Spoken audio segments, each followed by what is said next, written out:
The Pro Bowlers have come to Austin, Texas for the Columbia 300 Open, live on ESPN. It was just 1 week ago when 48-year-old Dennis Butch Soper went into the championship round as the top seed. He looked to be unbeatable. But Ricky Ward is one of the rising young stars on tour, and he had something to say about that. Ward rolled a 279 in the championship round, leaving the 26-year veteran in his wake. But Soper is the top seed again. This time, though, there's a Hall of Famer in his way. Who will win the Columbia 300 Open?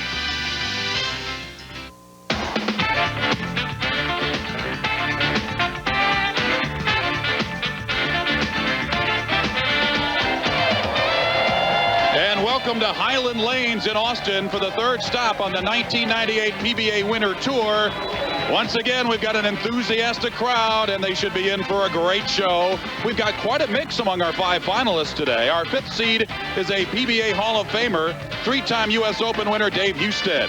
In our first match, he will meet Michael Haugen from Pasadena, California. This is his first year on tour. Our 3rd seed, Jack Jurek, was off the tour for several years, but he's back in a big way. And our top 2 seeds are veterans and great friends, Roger Bowker from Ocala, Florida, and Butch Soper, the runner-up a week ago in Albuquerque. And hello again, everybody. I'm Mike Bush, and welcome to Austin, Texas, for one of the most prestigious stops on the PBA Tour. As I mentioned, we've got an enthusiastic crowd here. And if the bowlers had a hook this week, they pretty much got the hook because these lanes catered to the straight ball. Let's bring in my partner, Marshall Homan. Marshall's the PBA Hall of Famer. He won here back in 1983. And among our finalists today, we've got 2 great pros. Dave Husted, who can adjust to any kind of lane condition, and of course, Butch Soper, whose A game is the straight ball. Well, you're absolutely right, Mike. And Dave Husted, who I believe made the top 5 this week using maybe his B or C game. He's that good a player. He was able to get there. 13-time PBA champion, PBA Hall of Famer. I look for him to be very, very tough this week, especially on the show. And Butch Soper, I believe he's looking to exact a little bit of revenge from last week.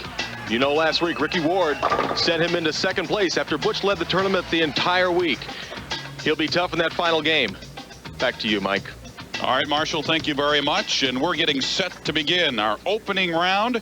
It's the veteran and the rookie. Dave Husted is up first. As Marshall mentioned, Dave Husted is a PBA Hall of Famer, a 20-year veteran with 13 career titles and almost $1.5 million in earnings. And that's the way we begin the Columbia 300 Open. Dave Husted throwing a strike on lane 19. And that'll bring up Michael Haugen. This is his first full year on tour. Michael is from Pasadena, California. Had a terrific week, very consistent. And a 9 for Haugen in his first frame. Mikey comes in just a little bit high. We can see he comes in just a little bit high with his delivery, a little bit left off his hand. Maybe a tad careful early in the match. This is his first appearance, as you said, Mike, and the nerves, well, they're definitely there.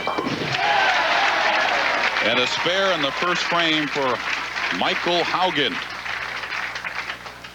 Haugen made a choice to use the urethane ball all week long, which was a big help on these lanes because, as I mentioned at the top, these lanes were very straight this week, much straighter than a lot of people anticipated. Haugen started off in 2nd place. This time, he leaves the 10 pin. He started out in 2nd place. Take a look first, at the then 4th. We take a look at the replay. I'm sorry, Mike, as Mike Haugen's 6 pin goes right around the 10 pin, and I noticed that Mike is using 1 ball for the left-hand lane and 1 ball for the right-hand lane.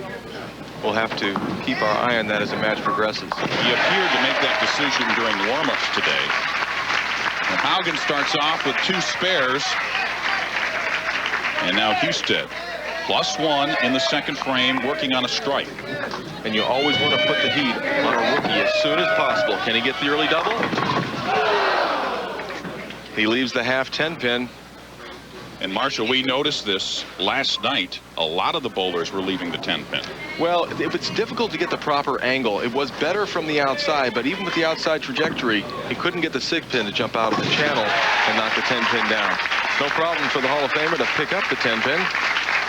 So Husted begins with a strike in the first and a spare in the second. Husted became a pro in 1978, right out of high school. He's been pretty much a part-time player for the past 4 years. Bowls at about 10 to 12 tournaments. But as I mentioned, he's a Hall of Famer. He knows how to win. We'll take a look from behind on the side. You can see the good lift that Dave Husted gets on the ball. However, he is not using his power release. He's what we call taking your hand out of the ball, trying to get good roll on the ball, but not use a lot of hook. Haugen up in the third frame, lane 20. He got them all. And for a young man who's supposed to be nervous, he's really looking very good right now. His high game this week was a 279, and the ups and downs of bowling, his low was 156. On these TV lanes, Michael Haugen averaged a 227. He was never a great junior bowler, but he had that burning desire to succeed that kept him going. And he's going strong here at Highland Lanes in Austin. Michael Haugen begins with 2 spares and then follows that with 2 strikes. Dave Husted is up when we come back. Back in Austin, Texas, Dave Husted coming up in the 4th frame of the opening round match. Here on ESPN, he's down 9 pins. And Dave Husted really needs to strike here. That was a great shot by Michael Haugen to put the pressure on him. Had to wait through the commercial. The veteran Dave Husted comes through, takes the lead right back again.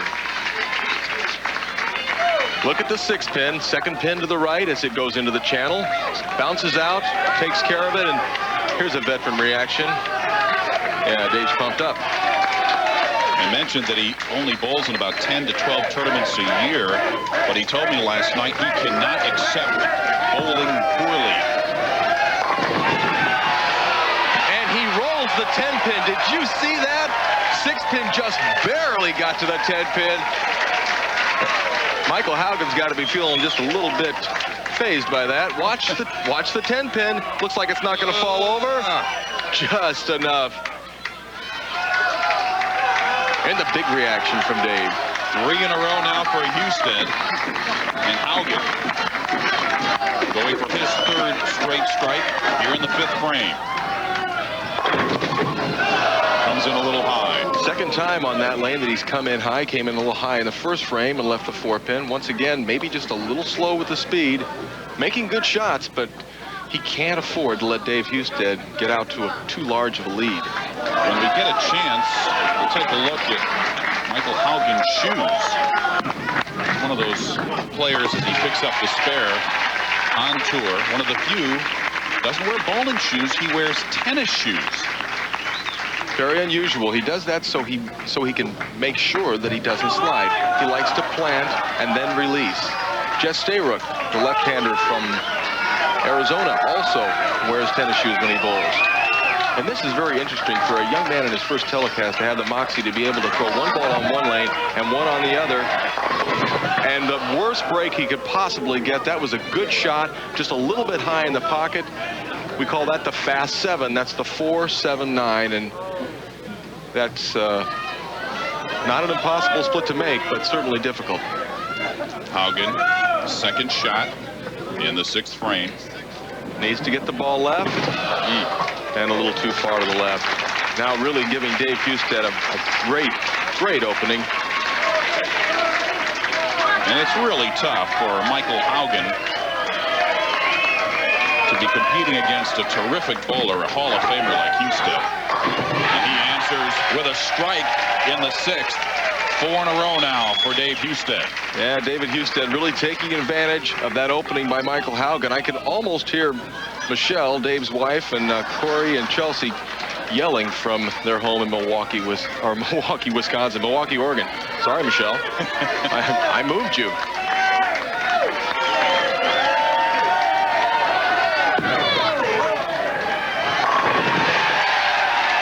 another strike for Dave Husted in the 7th.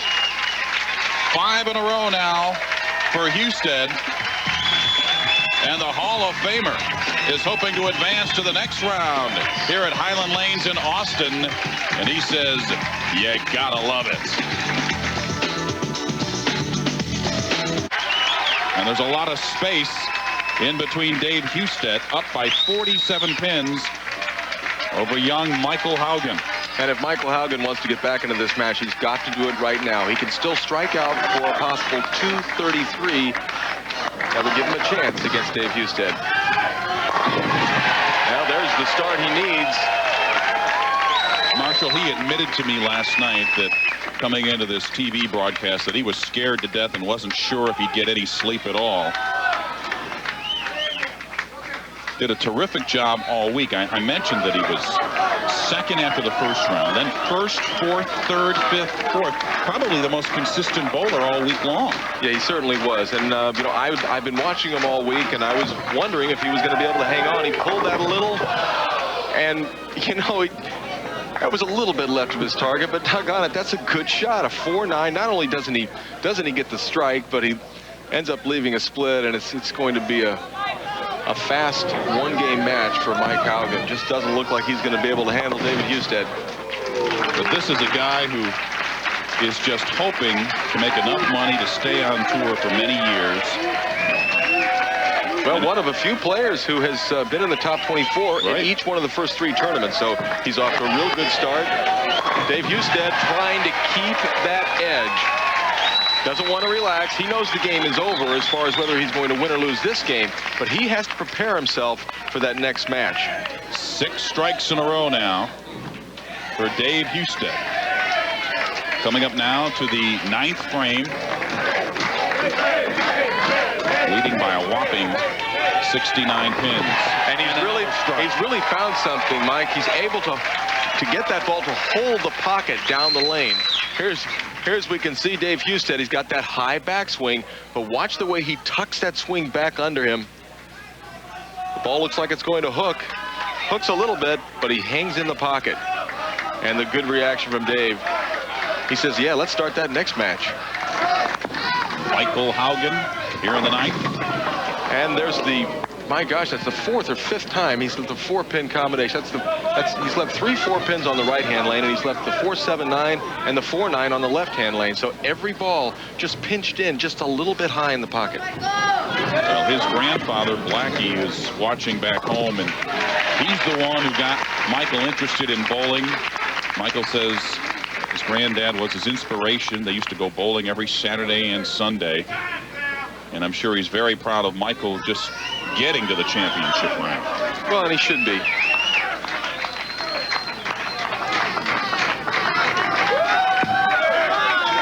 Haugen in the 10th. There it is. And a nice shot from Mike. And there will be other days for you, young man.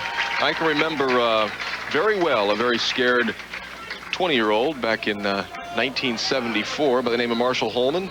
Made his first telecast in Tucson, Arizona, and I shot 149. They only had black and white TV back then. Yeah, they were very small screens. Come on, Michael! Come on, Mike. All right, that's the way. That's the way. Enjoy the moment. I know it's not what you wanted, but still a great finish. This guy was the 1997 Western Region Player of the Year. Second bowler to make a show this year with an earring. Boy, nothing gets by you. I'm telling you, Mike, you're on top of things. And one of a great rookie crop in 1998. I mean, we've got some great bowlers. Michael Haugen, certainly one of them.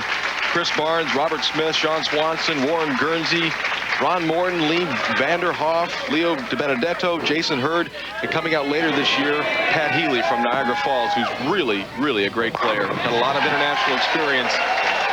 And they're going to be for Husted. They're going to be trying to knock heads with the likes of Dave Husted's, Mike Albies, and the other great players that are out here on our tour. Mike Haugen Jr. finished with a 187. You can see the kind of success Husted has had on tour. Got it again. Well, the man's got the touch. He needs one more. for a 280, and that's a pretty nice way to start. He's got 9 in a row. He just has so much experience, and you know, I love his goals on tour. He just wants to take it one tournament at a time, be competitive, and have fun. And so few bowlers are able to have fun when they're out there competing. But for David, doesn't seem to be much of a problem. 277. And so the Hall of Famer beats the rookie Dave Husted over Michael Haugen, and Husted advances to round 2 by bowling a 277 to Michael Haugen Jr.'s 187. And the next hurdle for Dave Husted as he tries to climb the ladder, Jack Jurek. We'll have that match when we come back. There will be other days for Michael Haugen Jr., who's standing by with Marshall Homan. Thank you very much, Mike. Mike, you bowled a good game for your first time on national television. One ball in one lane, one ball in the other. What was that all about? I just couldn't get a reaction on the left lane that I felt comfortable with. And we felt like we needed a little stronger ball. I think the ball was a little too strong. What did you think going in against David Husted, the Hall of Famer? What did you think it would take? I really thought 250. He looked pretty locked in practice. I was just trying to bowl one shot at a time, and hopefully I could get by him, but he's pretty tough. He's a Hall of Famer, and it was just great to bowl him. Well, you had a lot of bad breaks in that game. The 4 pins and the 479 and the 49. I mean, those shots are very close to striking, so you've got to feel good about the way you performed. Yeah, I felt like I threw the ball well, just a little quick and maybe a little inexperienced. Maybe next time I'll do a little better. Well, I'm sure you will. Congratulations, and Mike, back to you. Marshall, Mike, thank you very much. Getting ready for round 2 of the Columbia 300 Open. Dave Husted will now meet up with Jack Jurek, a 12-year pro, and Husted is up first on lane 19. He began the last match with a strike. This time he leaves the 7-pin. A little bit of a bad break for Dave Husted as he comes in just a little bit high. Mike, I think right now the lanes are continuing to break down, and David's going to have to move a little further left on the approach or work up that speed a little bit in order to hold the pocket. And you have a pretty good idea as Husted gets the spare of how these lanes have been playing all week, because you came here to play in the tournament. Yes, I did. I bowled the tournament, and I shot in the qualifying. They gave me my early release. Did not bowl well. I struggled. But I do have a pretty good idea of what these guys are going up against today, because I was there for a while. As Jack Jurek starts out with a strike, and you know he's familiar with David Husted. Re-rack, please. And taking a re-rack on the left-hand lane. We have a mic on Jack Jurek. Able to get his reaction here in the second round. Jack is a 12-year pro with one career title. He won at Windsor Locks back in 1995. Don't ask me to clear deadwood because it'll get stuck. This is a guy who actually was on tour full-time back in 1986 and was on tour for about 4 years with moderate success, made a couple of shows, then lost his sponsorship, his confidence, but apparently he's getting it back. Well, that's the same shot that Michael Haugen Jr. was leaving the 4-pin and the 4-9. Watch as you see the pins go to the sideboard. The ball comes a little high. There goes the 4-pin. He gets the trip of the 4, and that was a very unusual strike this week. Very few 4-pins tripped here at Highland Lanes. So Jurek takes the early lead in our second round match, and Dave Husted answers in the second frame. And it does look to be as if Dave Husted is moving closer to the center of the lane. The lanes are playing a little bit different today. During the last day and a half of the tournament, especially in the match play portion, it was hard and straight from outside. Now Dave's inching his way in more towards the center of the lane, but still not using a lot of hook. Husted in the third. There's that 10-pin again. A lot of 10 pins. The ball, that's a direct result from the adjustment that he made. He left a solid 7 the first time on lane 19, the first frame. Now in the third frame, he moves over a little bit. The ball catches a little more oil. Doesn't quite get up to pocket, flat 10. Needs to make this to stay in touch with Jurek. And Husted with a spare, strike, and spare in the first 3 frames. Jack Jurek now up in the third frame. plus 10, working on 2 strikes.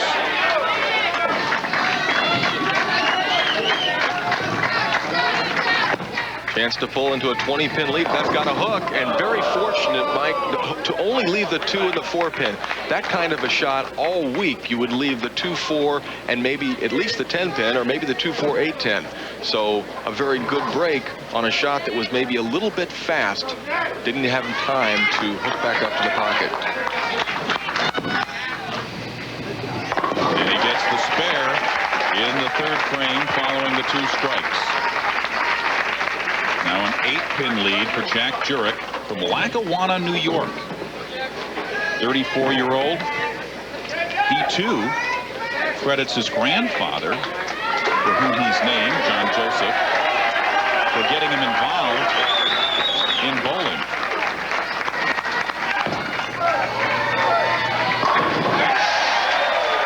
And Jack Jurek with a strike in the 4th.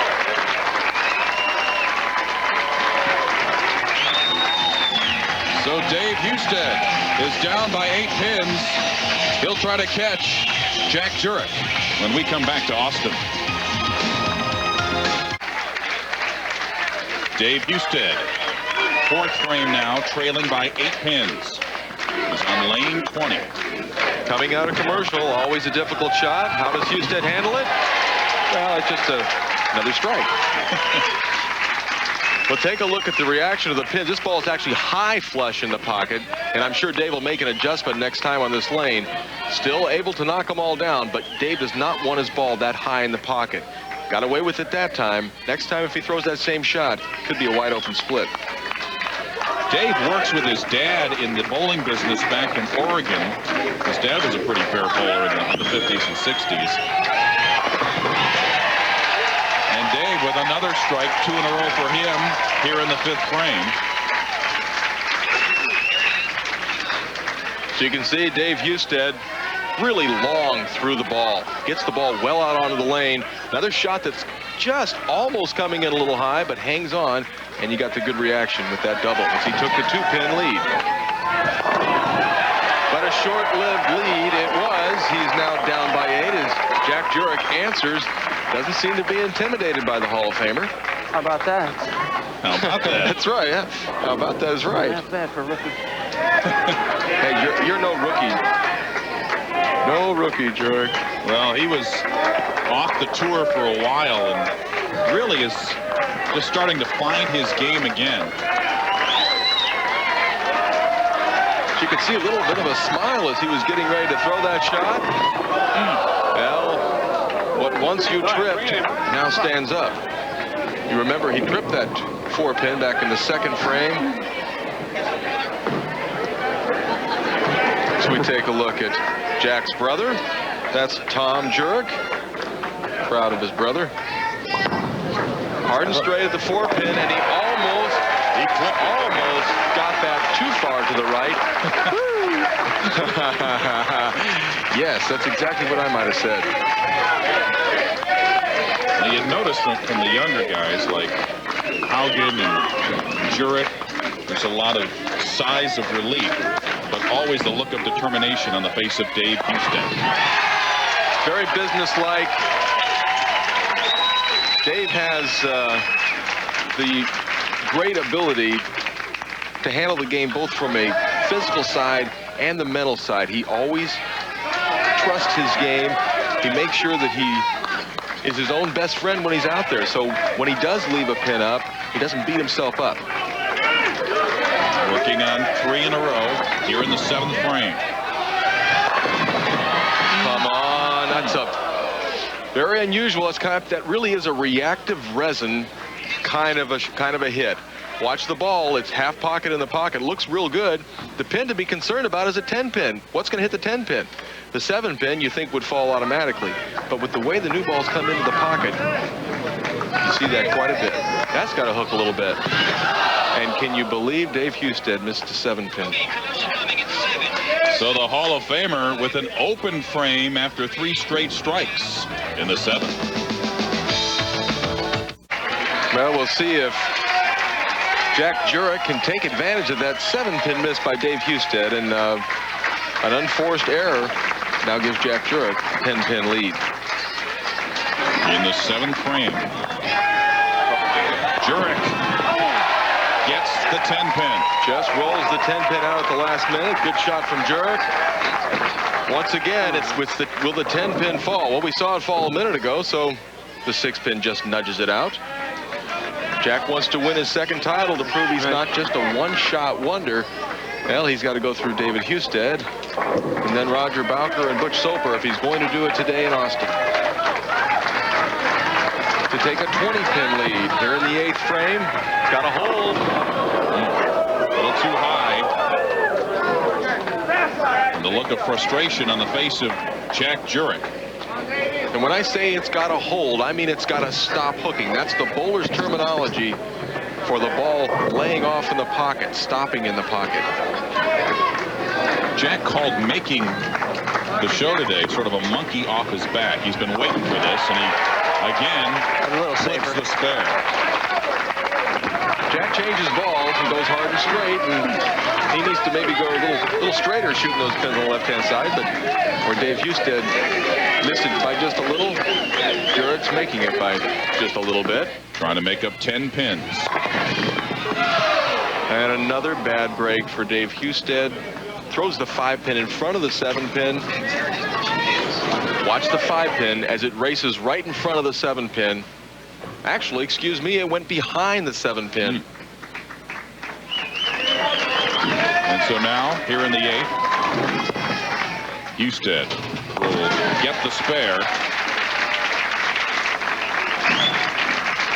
And so Dave Husted, down by 10, will switch to lane 19 for the 9th frame. Well, down to a situation where Dave, trailing by 10 pins, really needs to set up a foundation frame here in the 9th. With strike here, he could set himself up for a possible 227. And he got it. That was on the money.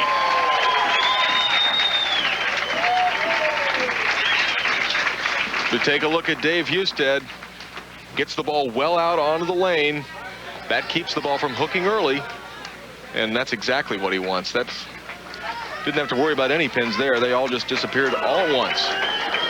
Jurek in the 9th, working on a spare. Come on. Oh, a good shot. But you can see the 10-pin just Come on now, barely finish falling. it, Jack. Come on. He said finish it. What that means is he's got the opportunity to shut Dave Husted out. He doesn't want to give Dave any chance great advice. whatsoever. Come on, baby.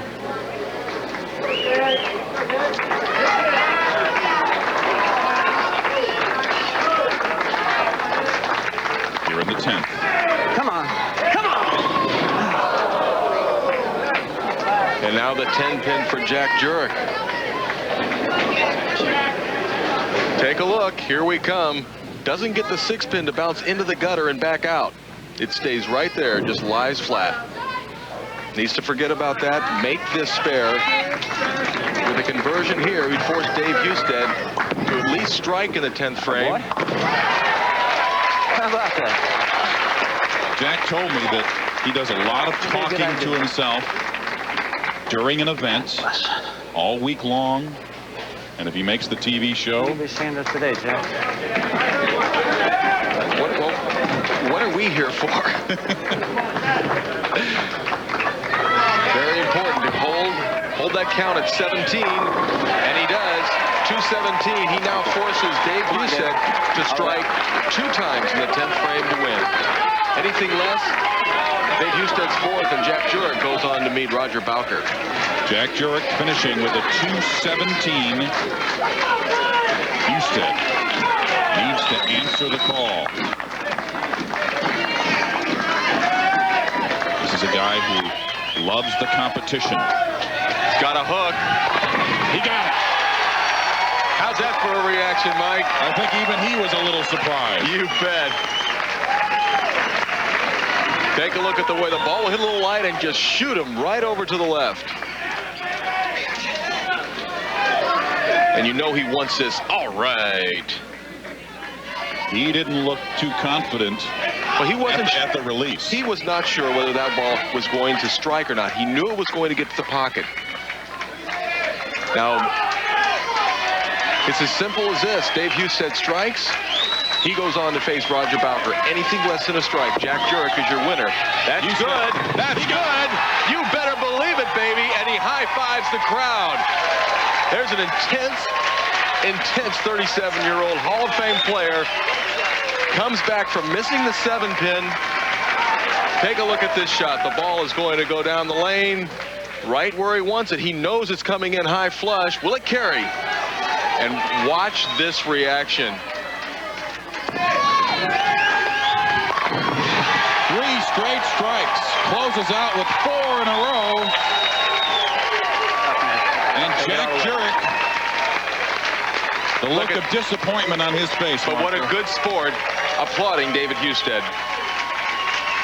So Dave Husted beats Jack Jurek 227 to 217 in our second round match.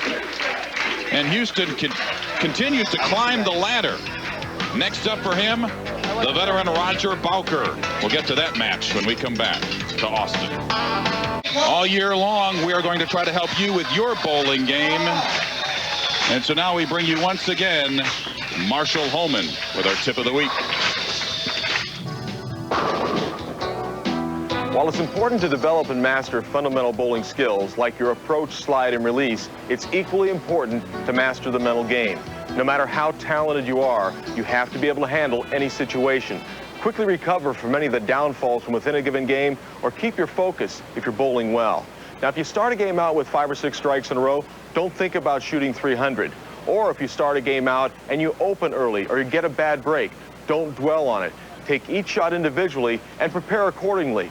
Now let's take a look at last week's winner, Ricky Ward, and how he used his mental abilities to win in Albuquerque. As you can see, Ricky throwing the shot, he gets a strike. Gets a little bit excited, but right here, he's already preparing for the next frame. Other players who do a great job of this are Amleto Monticelli, Dave Husted, who's on today's telecast, Walter Ray Williams, and Mike Albee. They all know how to use their mental abilities very, very well. So what can you do to help with your mental game? Well, let's take a look at a few keys. Establish a pre-shot routine and be consistent in your preparation. And remember, when you're out on those lanes, be your own best friend. It's just you and the pins. If you can do these few things, I guarantee you, you're going to help your mental game, and that'll improve your scores. The mental game is working for Dave Husted. Standing in his way of the championship match is Roger Bowker. Our third round match is coming up next on ESPN. You see the top 5 finalists here today, but the top 24 are players who cashed this week. And here's Marshall Haugen with those guys. Just missing Brian Voss, and he failed to beat Dave Husted last night. Jeff Zafino, rookie on tour. Dave Traber, looking like him old self again, and John Bowerly in 9th. Chris Warren always performs well in his home state of Texas, and Tim Chris, a player to really watch for this year. Steve Jarris, looking for that elusive 3rd title. Danny Wiseman coming off a strong finish in Pittsburgh last year. Ron Morton, a rookie, another great one. Tommy DeLutz, who graduated with William Patterson College in New Jersey. We have Joe Firpo and C.K. Moore. He and his wife Rebecca are expecting their first child in 7 weeks. There's the karaoke king Wayne Webb and Darren Wong from San Jose. In 20th place, Lincoln, Nebraska's Kevin McGear. Jimmy Davis from real close around the Houston area. Paul Kaler looking for that first title. And Warren Guernsey, this guy is going to make our show. It's just a matter of time. Steve Wilson, unusual to see him finish in 24th place. And our alternate, Eugene McCune. For the second straight week, our top seed is Butch Soper. And after this match, Butch Soper will try to avenge the loss from last week. He'll meet the winner of Roger Bowker, the man you're looking at right now, a 22-year pro, versus Dave Husted, who continues to climb the ladder. He's a man with 4 career titles, and he begins the 3rd round with a strike on lane 19. Take a look at Roger Bowker. You can see he starts out with just using one hand. He balances the ball out with just one hand and gets the job done. Dave Husted, you've been seeing him all afternoon getting the job done. When I talked to Dave Husted last night, Marshall, he told me, you know, he doesn't need this anymore. He got tired of the tour for a while because he was not sleeping in his own bed and he was missing birthdays and events with the kids. And so now he just does it about 10 to 12 tournaments a year, but he is so focused and he won't accept bowling poorly. Well, he continues to do things like that, even though he's only in 10 to 12 tournaments a year. I know, it's really, really amazing. We'll take a look at this shot coming right into your living room. Here's a reaction to the pins. Bang. 10 down. Roger Bowker needs to strike here in the second frame to keep pace with David Husted. You talked about hard and straight. That's what Bowker's all about. As he knocks out that 10 pin at the last minute, evens up the score. His A game is the straight ball, and he said that was perfect for this week on these lanes. And you know, professional bowling is about being able to take advantage of what is out there for you. You know, it's not Roger Bowker's fault that the lanes are playing good for the straight players this week, but it's his obligation to take advantage of it. Bowker sat out last year, and he told me the more he sat, the more anxious he got to get back on tour. And here he is with 3 straight strikes. Not in the third round. Not much emotion from Roger Bowker, but he's sending a message to Mr. Husted. Husted working on 2 straight strikes here in the third frame. And that's 3 of them he's had. He's done that 3 times. I'd like to take a look at that again because the 5 pin should take care of that 7 pin as it races over. Did that one too go in back of the 7 pin? Husted after 2 straight strikes with a 9 here in the third frame. Remember, he missed the 7 pin in the last game. Not this time. Much straighter at it. Now, you were telling me that Roger Bowker, his A game is the straight ball, but that's not true for Dave Husted. This is sort of his, what would you call it, a C game? Well, it's either his B or C game. David would like to play the lanes from further inside, closer to the 4th arrow, and to energize the ball down the lane, give it more power. But that wouldn't work this week. It worked early in the week, but he had to change later. As we see a solid 4 for David, and he just says no good. That wasn't a good shot. He pulled it a little bit.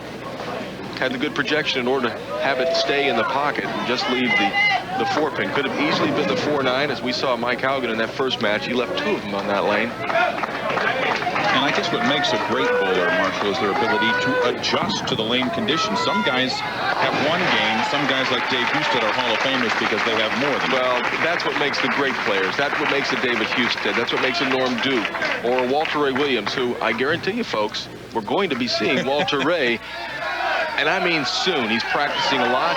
He has not done well so far this year, but he'll get there.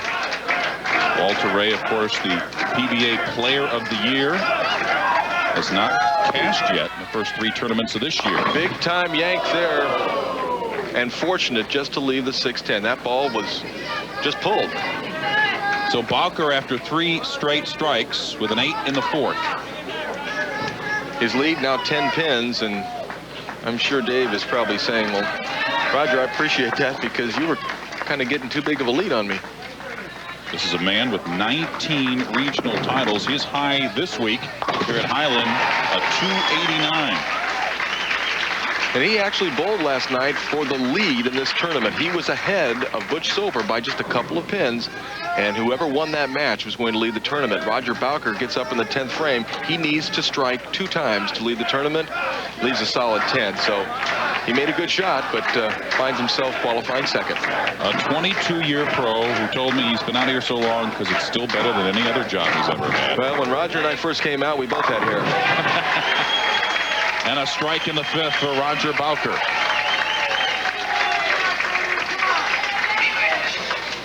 We'll take a look at Roger Bowker from behind. Watch the way he gets the ball out of the lane just a little bit. Not a lot of loft. Likes to get the ball down early. He doesn't throw a lot of hooks, so he has to get the ball down earlier in order to get it up to pocket. Husted. No 7-pin on that shot, Mike. His first strike since the second frame. And you can see the look of determination on his face. And the opportunity to even the match with a strike here in the 6th frame. Husted bowled a 300 this week. Averaged 232 on the TV pair.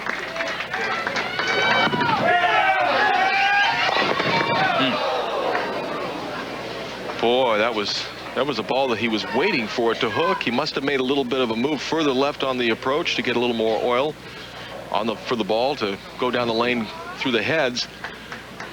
And fortunate to get the 10-pin out, leaving the 2-4-8. Difficult spare, but certainly one that Dave Husted should make. And Husted wastes no time to that. That was safe. So Roger Bowker, who is up 10 pins, will get a chance to answer Dave Husted when we come back to Austin. As we see a split screen, we see Roger Bowker on the right. Look how he holds the ball with just his right arm. Very unusual. As he starts his approach, carries the ball a couple of steps, and then only really lofts the ball at about, maybe 2 feet. And we see Dave Husted, he'll be getting the ball much further out, much more of a classic delivery, very, very long follow through. Both players know how to get it done. And now Roger Bowker needs to get it done. Bowker up in the 6th frame. He's working on a strike, Mike, and can take this 10-pin lead and double it with a double in the 6th frame. There it is. As we see once again the trajectory of Roger Bowker, the dominant trajectory for this week. We'll see a very similar looking pattern of roll with Butch Soper in our title match. Roger told me he's a big New York Yankee fan and was very excited to hear while he was here this week in Austin that they had acquired Chuck Knobloch from the Minnesota Twins. He thinks that's going to put them over the top and send them to the World Series again. Well, it certainly makes them a better team. Gotta hurry. Look at that power shot from a man who does not use a lot of wrist lift. But he had the right angle. We'll take a look from behind. Watch the ball. Watch the pins. Whoops, Roger, you're in our way there a little bit, but Dave Husted now comes back and answers. He finds himself 30 pins in the rears after 7 frames. Husted doesn't waste much time, does he?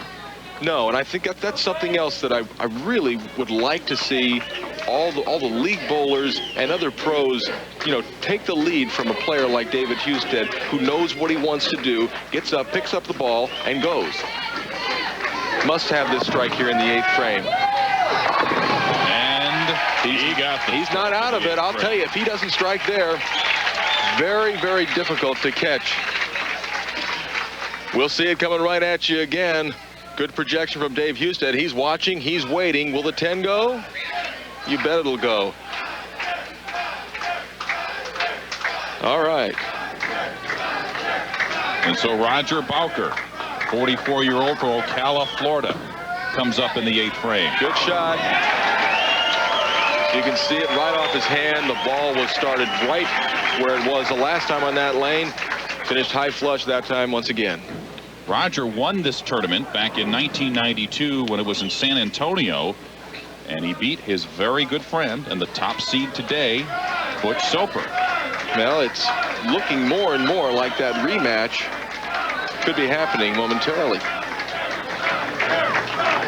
Bowker, 4 in a row, going for 5.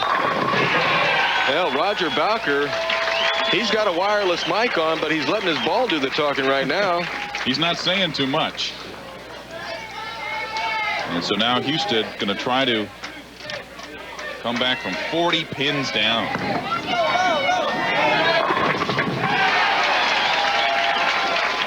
Great shot from Dave Husted as he strikes to get 3 shots in a row, 3 strikes in a row.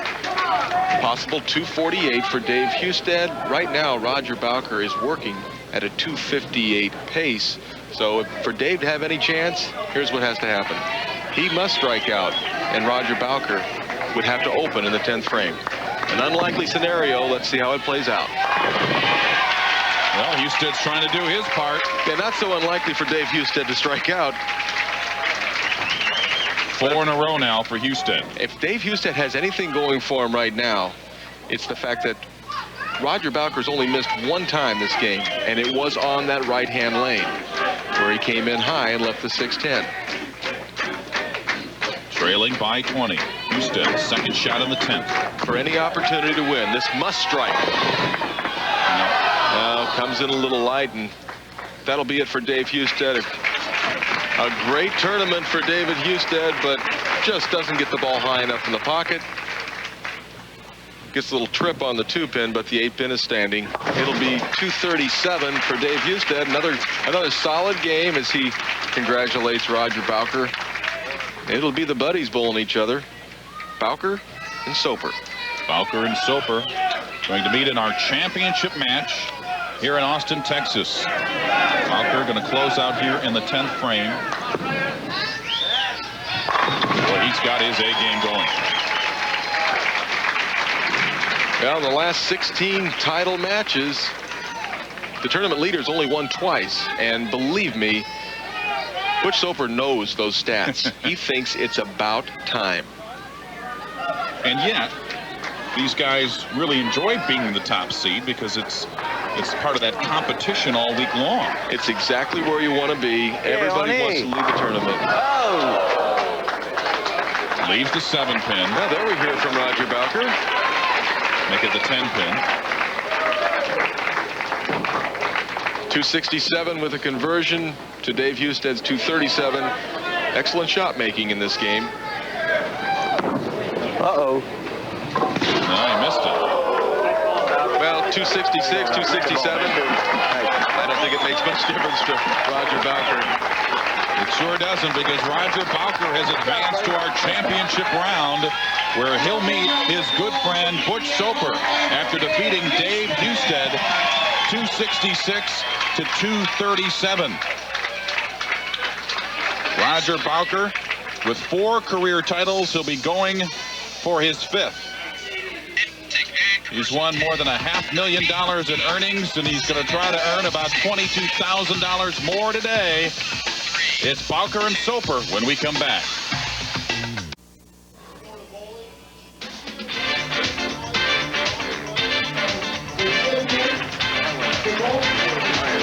With Marshall Holman, Mike Bush back in Austin, Texas, getting ready for our championship match. Roger Bowker and Butch Soper here at the Columbia 300. The PBA Tour next week will be in Peoria at Landmark Recreation Center, as Wayne Webb will be looking for the three-peat at the 18th annual Peoria Open.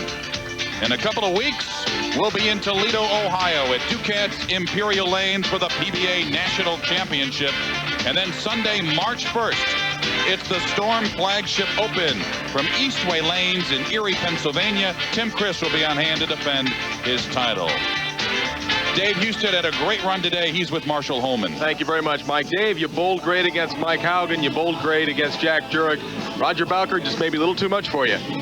Yeah, you know, Roger bowled a great game. I lost the left lane a little bit, but, you know, that's the way it goes. Roger bowled a great game. You know, I just like to thank everybody here at Highland Lanes and Columbia 300 for doing such a great job for us. And watch this last match. It'll be pretty exciting. I'm sure it will be. And we look forward to seeing you again, I believe, in Toledo. Hopefully we'll do good things in Toledo. Thanks a lot. All right. Now, you've got to feel good about the way you're bowling. And you don't practice a lot, do you, Dave? Oh, I practice a little bit. I don't practice as much as I used to, but I try to have quality practice now rather than just game after game after game. So hopefully we can get something going in Toledo and Erie. All right. Well, thank you very much, Dave, and congratulations on a great week. Mike, back to you. Dave, Marshall, thanks. Dave Husted, a great run here today.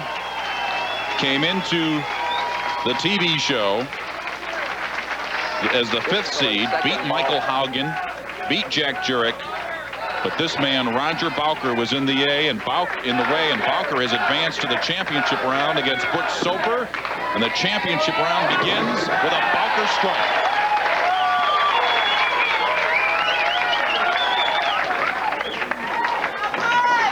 And Bowker's got it going. He gets that light hit. Now we'll take a look for the first time this week at Butch Soper. Butch is having a little problem with his left upper quadricep muscle, and he's actually taking next week off. He usually bowls every tournament.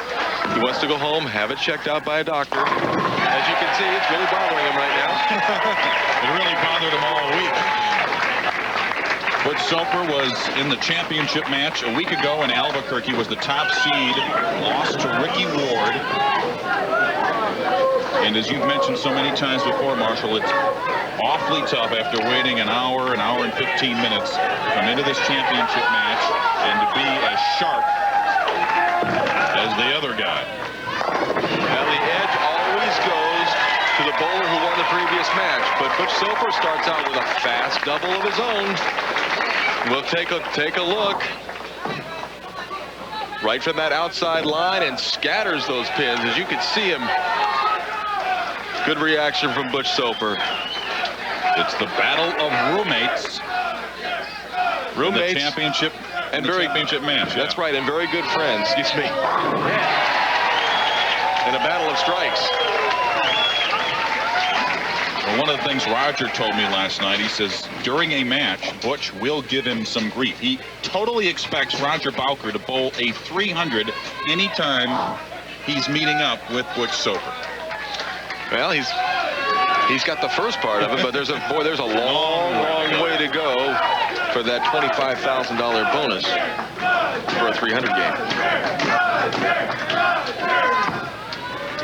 That should be good. There's the solid 10, and it looked good. I called it off his hand. We'll take a look. Watch the 6-pin as it goes right around the 10-pin. Good-looking shot. Switches balls.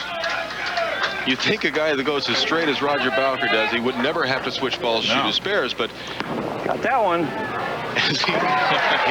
guess he must have missed a 10-pin. That's right, he missed a 10-pin at the end of the last game. Right.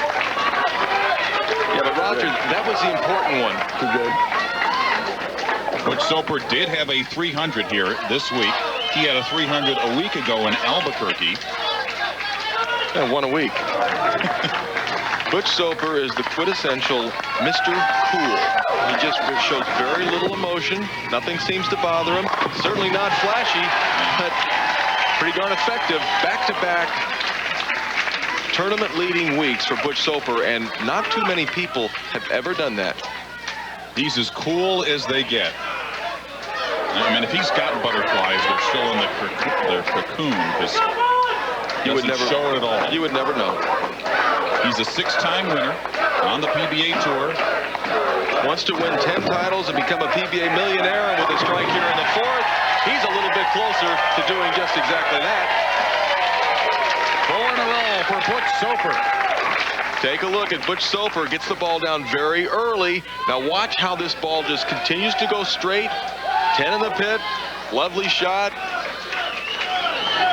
And now it's a matter for Roger Bowker to answer back, and answer back quickly. Down 21 pins. Lay off. And he says lay off. Two can tug this game. Two can tug this game. You got it, Big Bowks. Bowker has won 4 career titles. As I mentioned, he has won the Columbia 300 before, beating his roommate, totally expecting his roommate to try to get revenge. Yeah! And there's no 10-pin that time, Roger.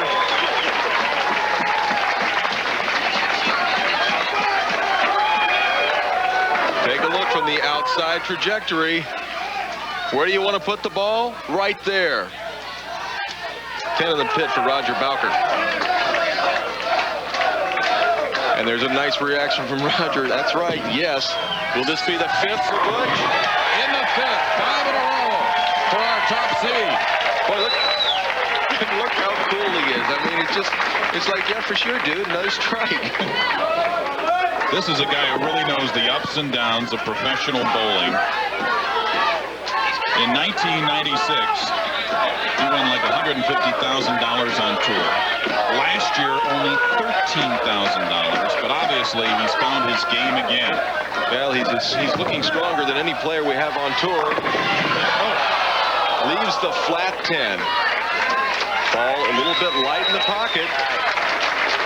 He was wishing that was going to strike, but it was not meant to be. Still with the conversion, would keep a 20-pin lead. He had 5 in a row before the 9. And the spare. And so opportunity knocks once again for Roger Bowker here in our championship match.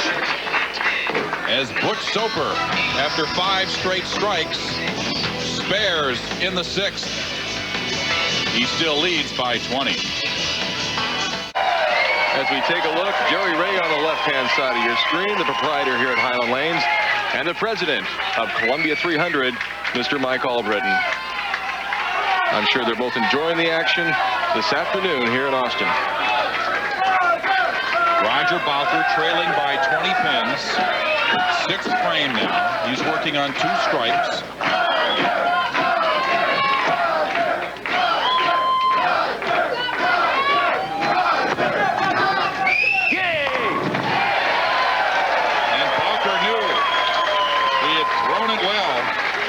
Right from the release, and it's 3 in a row now for Bowker. Whoops.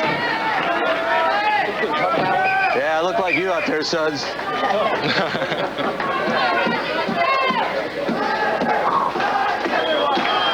The exchange between Bowker and his roommate Soper. And right now, Roger better concentrate. This is the chance to tie the match up with a strike here in the 7th frame. That'll be in the pocket, and that'll be right high flush in the pocket. That's what I'm talking about. 4 in a row for Bowker.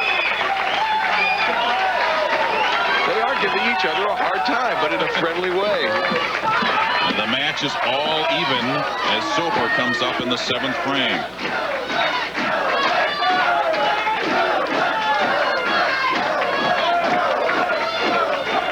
26 years as a pro for 48-year-old Butch Soper. From Lake Havasu City, Arizona.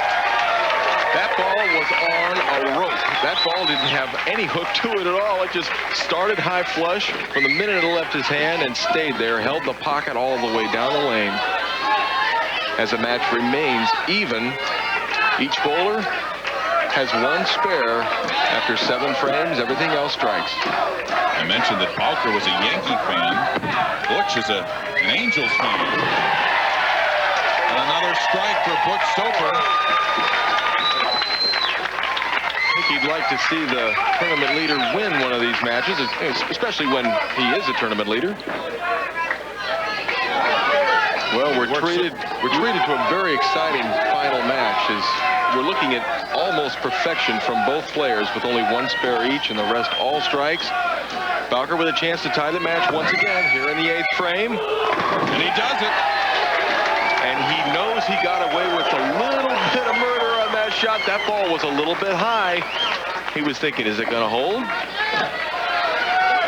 5 in a row now for Bowker. Up in the 9th. The match is all even. Roger Bowker knocked off Dave Husted in our 3rd round match. Now competing against Butch Soper in our championship match. For the lead. All he said was hit. That's all he wanted. He knew off his hand the ball was thrown well. Would it strike? Well, you see the results. 6 in a row now for Bowker. We'll take a look. Watch the straight trajectory. You see the ball rolling down the lane. It gets high flush in the pocket. And it's a big reaction from a bowler who doesn't show a lot of emotion, but it's getting late in the game. Can Butch Soper answer back? Butch now trailing by 10. Now trailing by 11 pins, and that right there could be the difference. Well, take a look. Take a look at the 4-pin, hoping the 2-pin will jump back. It's my hole. It does not do it. It doesn't trip the 4. We'll take a look. He's hoping. Come on, ball. Oh, we saw that same look last week against Ricky Ward, but this match is not over yet. Butch Soper with a chance to shoot 258 with a spare here. In the 9th, and he got it.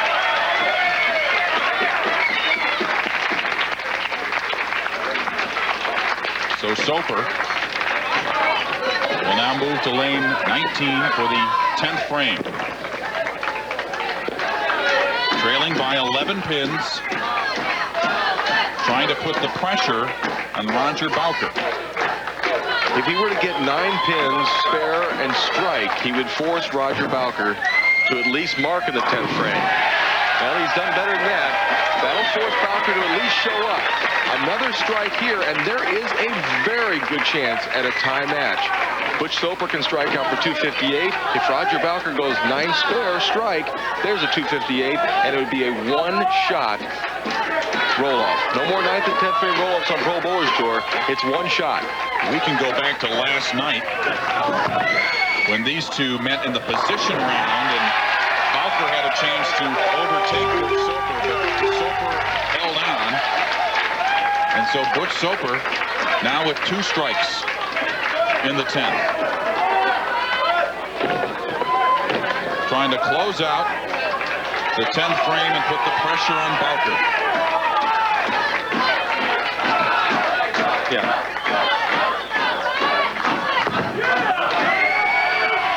He got it. Well, tip your hat to Butch Soper, who bowls a great game, leaves a flat 10 in the 6th, solid 4 in the 9th, 10 strikes, 258. Here we go. This is the shot from Roger Bowker. If he strikes here in the 10th frame, he wins the tournament. If he gets 9 spare strike, a tie, anything less, Butch Soper will win. Let's see how he does under the pressure. There's your winner right there. And you have to feel for Butch Soper, who really bowled a great game. And in 1990, we take a look from behind. Watch the shot. Very straight all the way down the lane. 6-pin takes care of the 10. He's your winner. And in 1992, he did the same exact thing to his friend, Butch Soper. Left him in 2nd place. Guess who's buying dinner tonight? There's another good shot. 2 great players, 2 great scores. Roger Bowker, he's your winner. 8 in a row for Roger Bowker with the big bear hug around Butch Soper. Another 6 months of torture for me or what? He says, is that 6 months of torture for the 2 roommates? You have the feeling that Roger Bowker will never hear the end of it. Because once again, as they did in 1992, they meet in the championship match, and Roger Bowker prevails. That's right, Hawk. I love you. Roger Bowker bowling a 279 to Butch Soper's 258. And Roger Bowker is the winner of the 1998 Columbia 300 Open. We'll be back to wrap it up from Austin after this. Speaking of Ginkoba, let's look back at the Ginkoba moment of concentration. Well, it's Roger Bowker in the 10th frame. 9 spare strike, they tie. A strike here, he wins.